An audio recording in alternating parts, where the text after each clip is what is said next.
Back to your own YouTube channel as for Hindi 1 to 1, जहाँ पर हम हर रोज सीखते हैं हिंदी से इंग्लिश और कभी कभी इंग्लिश से हिंदी को समझते हुए जो लैंग्वेज की बारीकियां हैं उसे। मेरा नाम है ज्योति प्रकाश और आज से आप एक अलग लेवल की एनर्जी देखेंगे। कारण आप लोगों के लिए एक नया कंपटीशन आ रहा है बहुत जल्दी, जिसमें आप लोगों के पास मौका होगा to win as much as 5,000 rupees cash prize. करेंगे उसकी भी शुरुआत, लेकिन वो कैसे करना है सब कुछ बताऊंगा, जल्दी ही रिवील होगा सब कुछ। और करते हैं अभी फिलहाल इस वाले वीडियो की शुरुआत। द वेरी आइडिया ऑफ, मतलब ये जब आप कहते हैं तो इसका मतलब क्या निकल कर आता है। किसी चीज को सिर्फ सोचने से ही या उसके बारे में विचार करने से ही, जब कोई आपके पास कोई एक्शन होने लग जाए, कोई और मान लीजिए चीजें होने लग जाए, तो उस केस में आप इसका इस्तेमाल करते हैं सिर्फ सोचने मात्र से या फिर सिर्फ विचार करने से।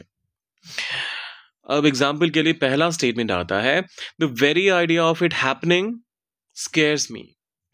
द वेरी आइडिया, सिर्फ इसका जो विचार है उसी से कि ये हो जाएगा, इट हैपनिंग, सिर्फ ये विचार या फिर सिर्फ ये सोचने भरने से, सोचने भर से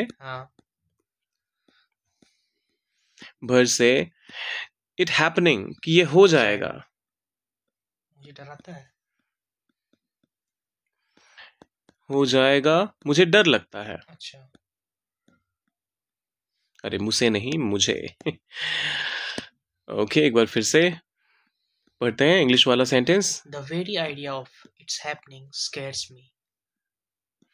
सिर्फ ये सोचने भर से कि ये हो जाएगा मुझे डर लगता है।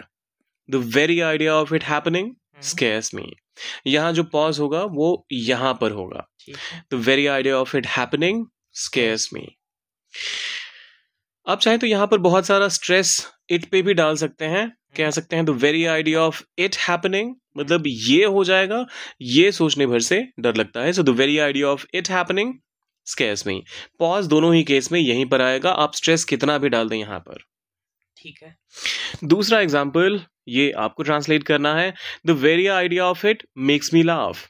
अब इसको हिंदी में क्या कहेंगे, क्या सोचने से क्या हो रहा है यहाँ पर, सोचिए जरा, डालिए कमेंट सेक्शन में। और जाने से पहले सब्सक्राइब, लाइक और शेयर करके जाइएगा। मिलते हैं जल्दी ही।